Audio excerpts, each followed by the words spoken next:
Let me share again.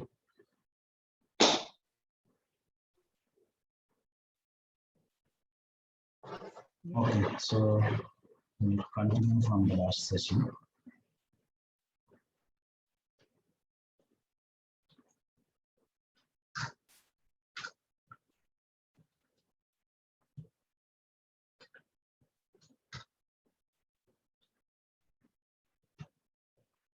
Okay, so here string manipulation based upon parameters that we want to pass it to string. Okay, so these are the different types of ways that we can pass the parameters to string. Okay, so I have two variables. I want to pass these variables. Like sometimes, like there will be a function, so it produces different names and different variables and different variable characters, right? So the print statement would be the same, but passing with the different parameters, the meaning of that print statement will change differently. So executing this, saying the flower brackets. So flower brackets means like whatever you want to pass it as a parameter that you need to give here as a flower bracket and continue writing the string whatever you want. So at the end of the string, you need to say dot format and pass the parameters. So whatever you want to pass. So this parameters means like the variables or any direct data types also would be fine. So here I assigned a variable A and B and I am taking that as a reference and I am passing those to this string so that that is the reason you are seeing the string with the fully loaded string. And here the thing which we need to remember is the number of parameters. So if you give two flower brackets, the parameters should be 2 and the order also should match each other. So by default, it will take, if suppose considering this as a tuple, so A is 0 index, B is 1 index. So you need to pass correspondingly. So if you want any change in the index, so if something is returning by another function and their ordering is different, so those can be adjusted in this way. So I can pass 1 index here and 0 index here, where you can see something change difference between the first string. So the number came here and the string came here. So in this way, you can format the indexes of the string as well. The second thing is if you want to precise the print statement depending upon the data types of the variables that is getting passed as the parameters to that string. So that time you need to use this specific type of print statement where whenever you do some percentage S or percentage D, at the end of the string, you need to give percentage and pass the parameters what you want to pass. So here, why this is because percentage S always takes the strings, percentage D always takes the numbers. So if the depending upon the data types, if suppose like A comes with any integer, definitely the execution of this print statement will fail. Okay, so it always expects the string. So if there is any condition where you need to determine the data type of the strings before formatting the string, you need to use this percentage. So there are different characters also for the percentage where you can see here in this table. So basically, so we used percentages, percentage D. You have good examples here. Whenever you want to practice, you can practice it here. Most probably not all are getting used every time. Some mostly string, character, integer, decimal. Those are the main characters which are getting used in the string formatting. And we have one more thing in the string. So please /n.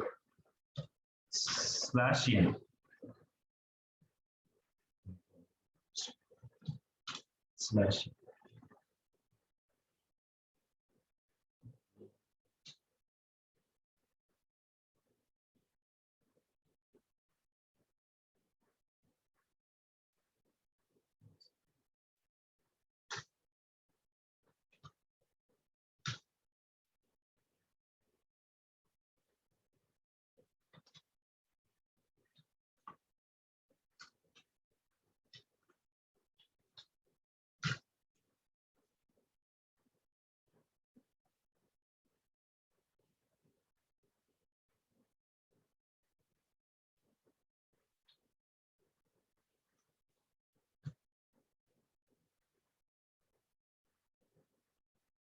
Okay.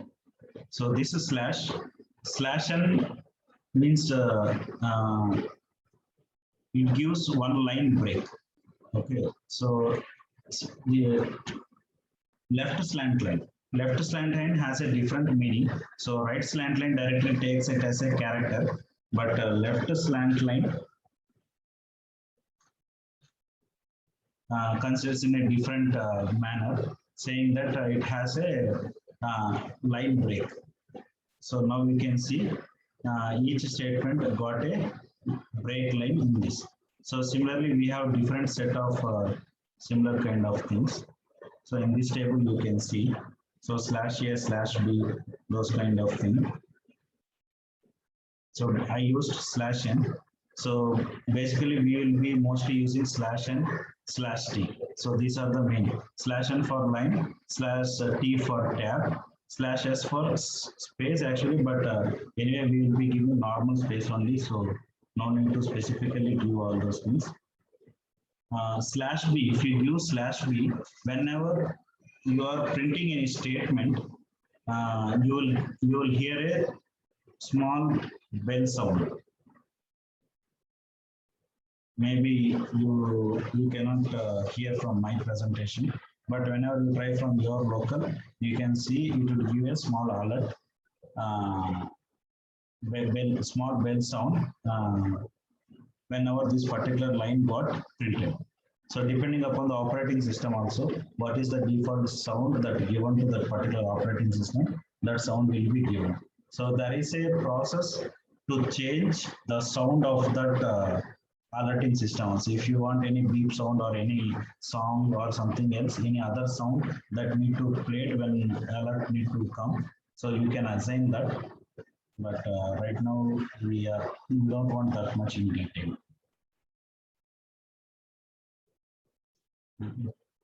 So by this, basically we covered most of the things in the string.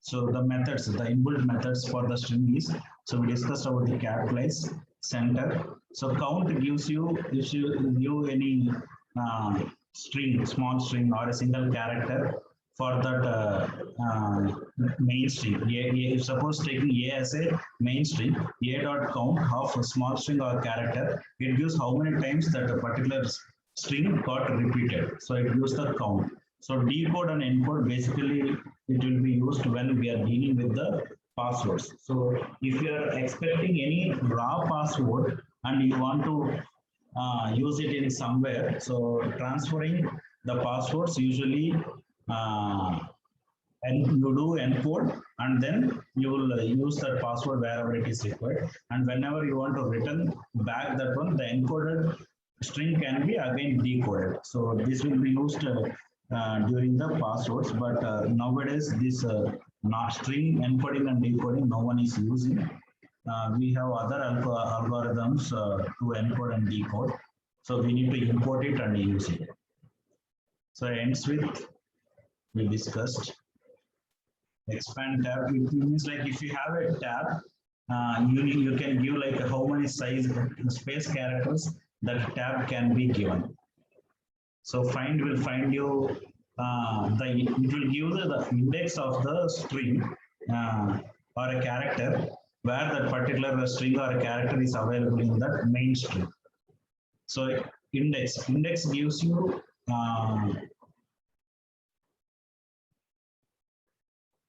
it gives you index number to which that particular string or an element belongs to. So here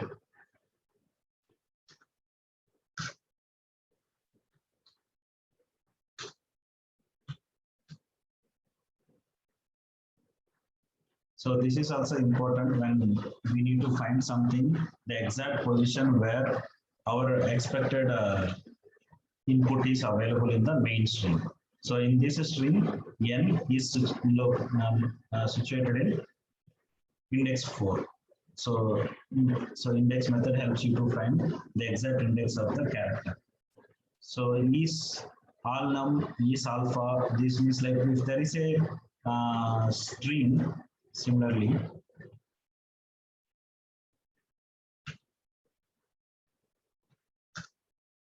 it gives you the complete A is all um, alpha numeric or not. So those kind of determinations, it basically it returns the Boolean value. If it is correct, it returns true. If A doesn't suits into this one, then it returns false. So is alpha also means like only alphabets. So is lower means if the string is means like dot lower converts everything into lower. So is lower tells you whether whole string is in lowercase or uppercase. So similarly is numeric. So if whole string is in a numeric or any other characters. So space mostly we won't use. Is title we won't use. Is upper also similarly whether whole string is in uppercase or not. So join we discussed. So length. So if you give length, if you want to find what is the length of this particular string,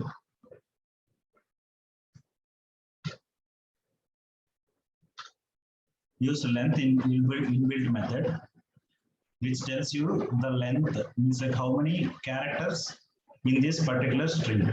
Okay, so the length is an inbuilt method, similarly like sorted. If you, depending upon the data type of the parameter, it gives you the length. If it is a length list, it gives you the number of elements in that list. If it is a tuple, it gives a number of elements in the tuple. If it is a dictionary, it gives you how many key value pairs in the dictionary. So length is a Python inbuilt method to find the length of the particular data type.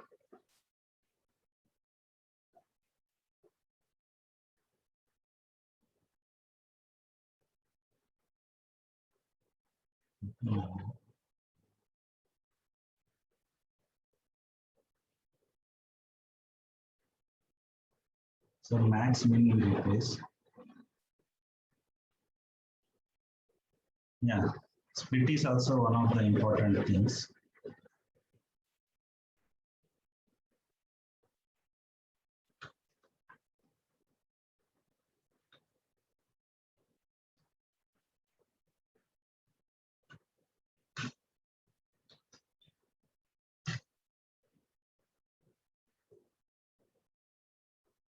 I think we already discussed about the split, right? So split divides taking space as a basic delimiter and it divides whole string with that space as a delimiter. Split lines also similarly starts with discussed strip. Strip basically what it does is like it removes the unwanted characters from that particular string. So for in this tutorial, for everything, we will be having a example here. If you go here and click on this link, you can have a basic description about that particular inbuilt method and an example here if you want to take a look for your practice. So by this, I can say we finished strings. For list. So in list also similar slicing operation is also available. So okay, so list always will be declared in a square brackets. So if something is declared inside the square brackets, that is called list. If something which is declared in the normal bracket like this is tuple. So tuple will be the next topic. So now we are discussing about the list. So list holds the elements. The elements can be of any data type in the Python. So it is a sequence of elements or the group of elements. So each element of different data types.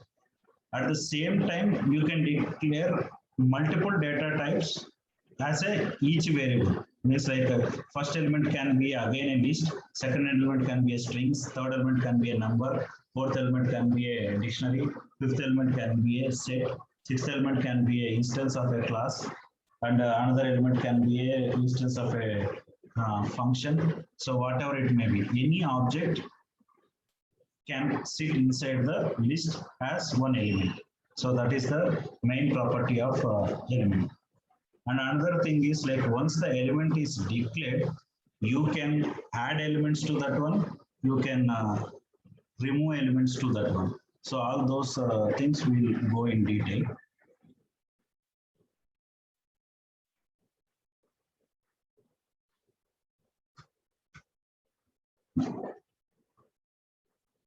Okay, so now we have a list called names. I need to insert one element. So 1, 2, 3 as a string. So see carefully, it is not integer. 1, 2, 3 as a string. I want to insert into 0th position. So list also follows the same indexing property. First element with 0, continuing like 0, 1, 2, 3. So positions of each element based upon the indexing of those list elements. So position of the element can be identified in which index they are located in, starting from 0. It has negative indexing also. So here -1 gives you Nitya, here -1 gives 10. So all the slicing operations which we saw previously, everything will be applicable in the list also, based upon the indexing number of elements. So those also will be discussed. Now I have a list called names. I want to replace the first element. So first element position is 0th index, and I want to replace with one string called 1, 2, 3. So let's see the output. So this is the names. So Purandar is replaced with 1, 2, 3, and the list will exactly remain the same. All the other elements will uh, uh, remain the same. So not here, not replace, actually add. So in this 0th index, you need to add this one. Exactly. Okay.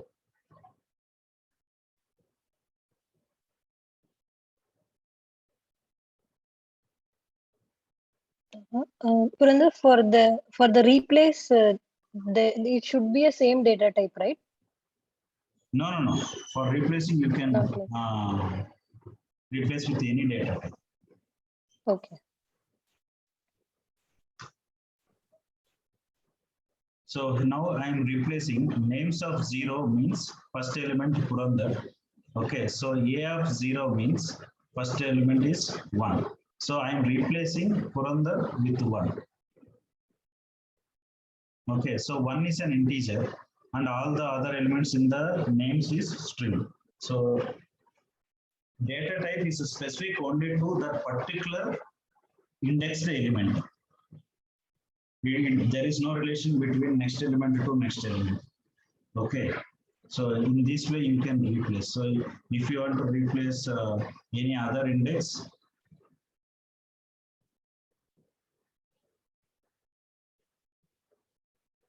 so now 5 is the length of the list is 1, 2, 3, 4, 5. But indexing starts with 0. So the last element itself 4. But I given 5, which is not available. So we will be getting list assignment index out of error. Okay.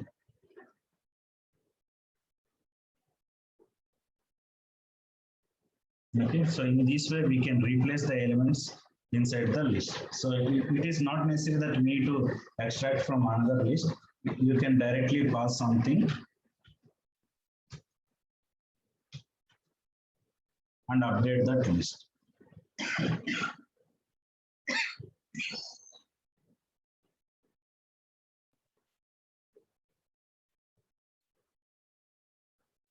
If you want to delete any index, so you need to call delete method. So in the names, 0th index is Purandar. I want to delete this one. So you can directly call delete method, and if you print that list, so the expected deleted item will be vanished from the declared list. And one more thing, so there is one more method called pop. So that always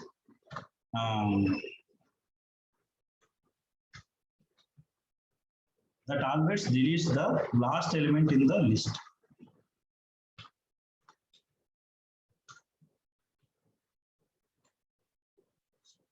So pop method is available in list and dictionary. So here you can see the last method is deleted. And one more advantage to this one is, so the which element got deleted, it will assigns that deleted element into B.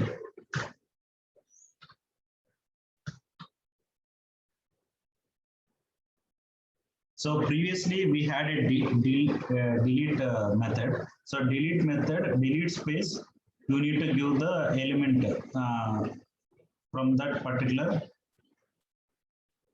in this way. Delete of element, which element you need to delete, you need to call the delete method in this way, but it will not return anything. But the pop method will return what it got deleted, and that returned value will be allocated to the variable which you have been declared. So sometimes whenever there is a looping system, so once the loop is done, once you finish the processing or usage of that element, you don't want that element. So in that time, you can pop it and it will return it. So that can be used for further purpose. So depending upon the situation, we can use the pop method also. And type conversion. So now names and A is list data type. If you want to convert that into tuple, you can say tuple of that list. Suppose you want to convert list A into tuple A. See, this is list A, which has square brackets, and if you convert that list into tuple, it goes to normal brackets. Okay. So similarly, if you have any number, if you want to convert that integer to string, you need to give str of that variable. So previously it is an integer type. If you pass that as a str of A, so now A will become the string. So in this way, like you can convert any data type to any data, list to tuple, tuple to list, string to list also you can do. So that looks a little bit different.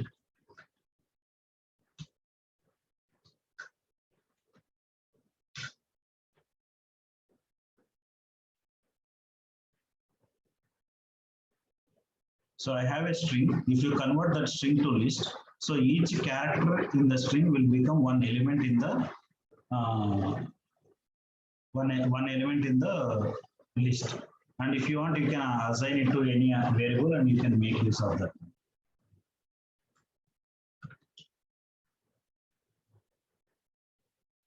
So it is a integer. So in integer, you cannot convert that integer to list. Why? Because this doesn't have any breakage system. So that's why you cannot convert integer to list. If it is declared as a string, then you can convert. So if you want to, if there is a number, you want to divide each number into single character, that particular time, integer, first you need to do a type conversion to string, and that string need to be done as a type conversion to list. So this is a type conversion.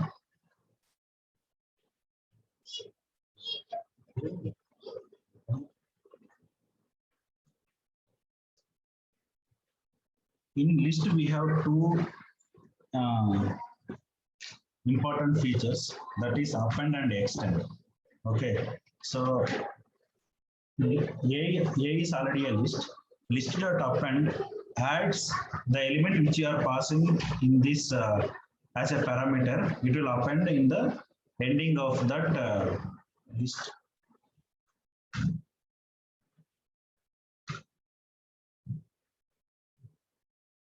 Okay, so you passed one as a element to this append function, which is derived from list object. So after that, if you print A, that appended one directly goes and sits in the last. So not only integers, we can again pass something different also. We have again B with one more list.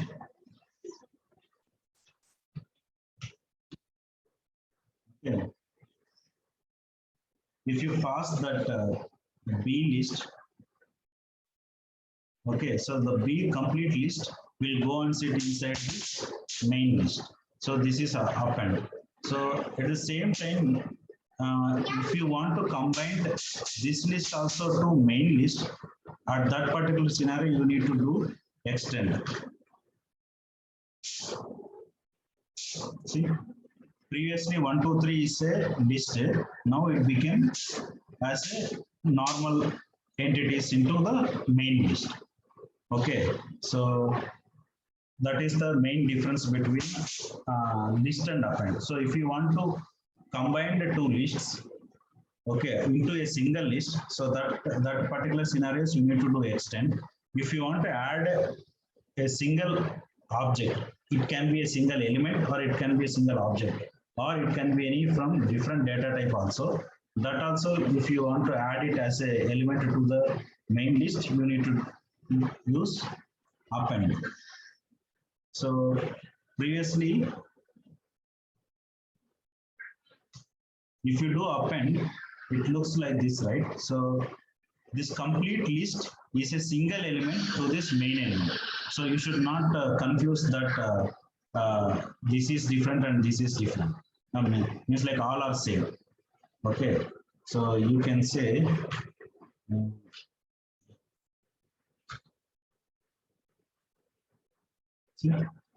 you are printing the last index in that list A, but it given the whole list which is sitting in at the end. Okay, so that makes you give some difference what append really does. Okay, so here this is totally considered as a element to this main list. If you instead if you do extend,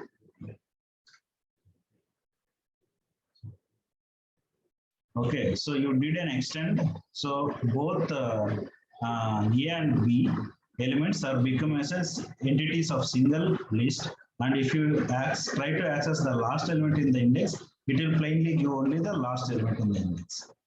Okay. So one more thing, how to access using the indices which has a complex list, means like list inside the list. You have some list like this.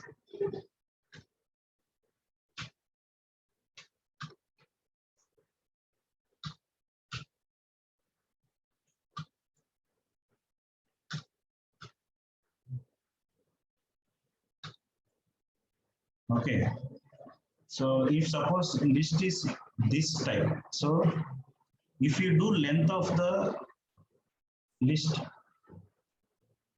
what it will come? You guess.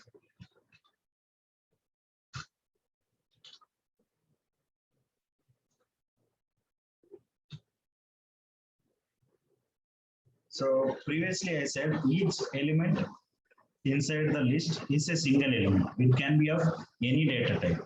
So 1 is an element, 2 is an element. Okay, and as a third element, complete list. This is a complete list which sits as a third element. So irrespective of number of subdivisions or sub complex lists inside, Python considers everything as a single element. So if you print length of C, it gives only 3. Means like C contains only 3 elements. So if you want to access anything inside this one, again you need to do the slicing operation. Sorry, indexing operation. So now we came to know that this list has 3 elements, 0, 1, 2, the third element. So this gives you the complete third element. So if you want to access something inside that one, so if you want to access 5, so 5 is the third element to this list. So that time you can call 0, 1, and 2. So if you pass like this, it will give the second element in the second element of main list. So this is the second element of this second element. So similarly, if you want to access this list, again one more. And if you want to access exactly 7 or 8, you can pass 0 or 1. So this is the complex list. C is a complex list, means like lists inside the list. So here you need to understand this is a list and it's a data type, and this complete thing is a single element as a single object for this main list. And this complete thing, so till here is a single object for this sublist. Similarly, this small list is a sublist for this small list. So this is the way you can have the complex list.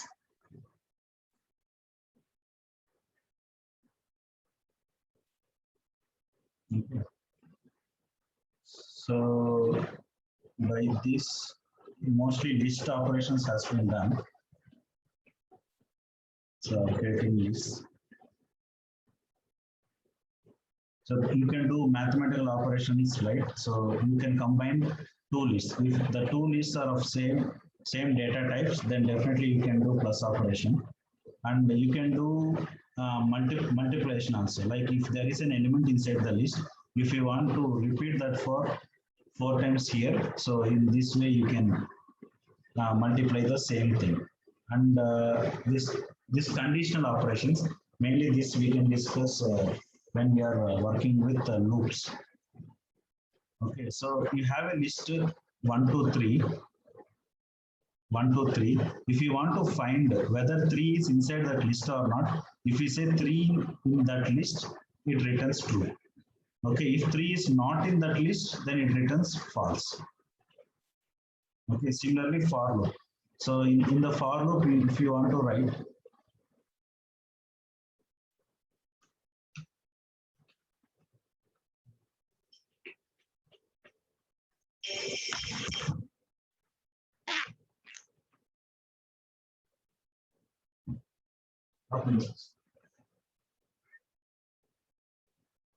so this is the for loop, small for loop. We'll discuss more about for loop. So A is a list.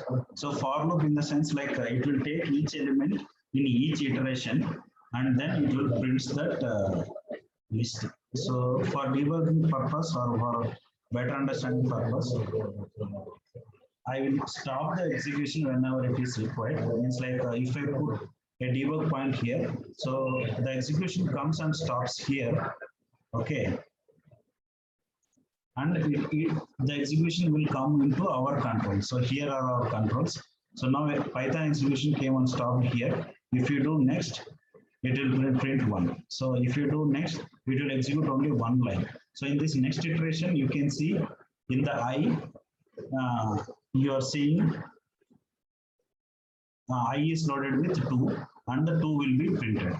Okay, in the next iteration, I is loaded with 3, 3 will be printed. This is the for loop, basically, small for loop.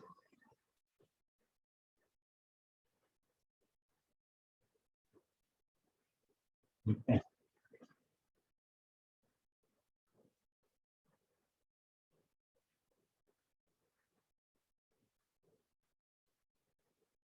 So length we discussed, min and max we discussed, list of sequence we discussed. If there is a tuple, if you want to convert into list, you can use list of that sequence. It can be a string or something else, or a tuple or those kind of things.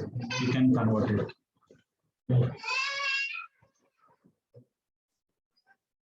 So we saw inbuilt method also, list.append. So list.count gives you in that list, if you pass some object, it will tell you how many times that object has repeated.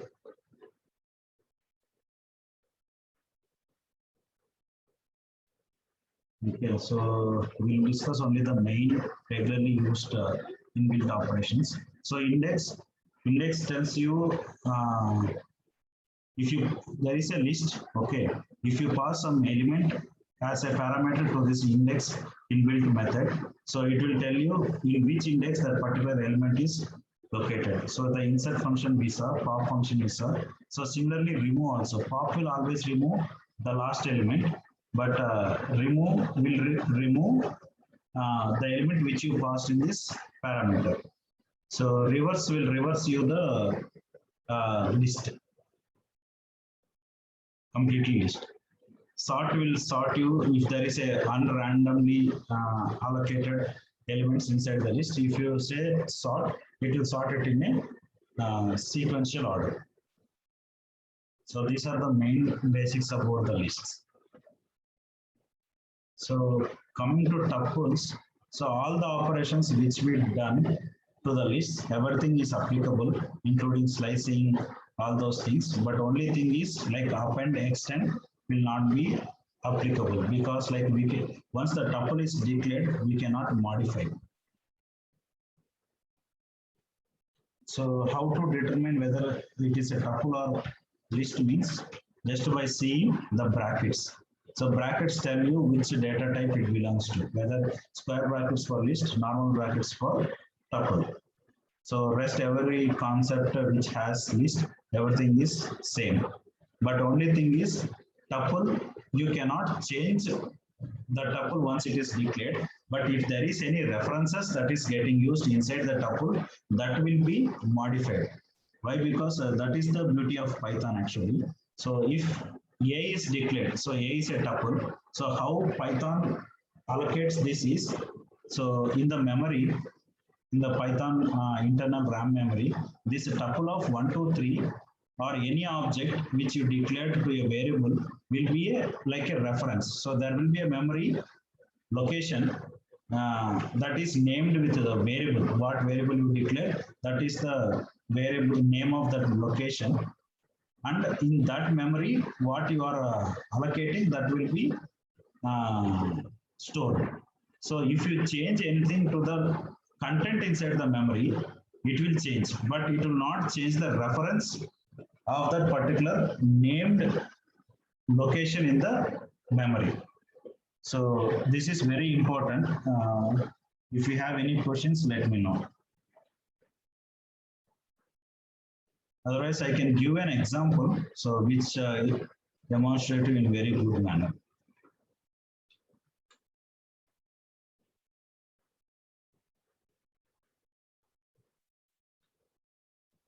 So A I have listed, B I have a tuple. Tuple also takes any data type. So for now I given like 3 integers and 1 object. So here object A is a list. Okay. So I am printing B. So it prints B. And after printing B, I am updating the list A with one more number, and again I am printing. So which you can see previously this is A, and I updated the A. So that list got this new element. So if you print tuple B, that also will be updated. But basically, most of the people have some confusion that once the tuple is declared, we cannot modify. But we are not modifying any elements in this tuple, but we are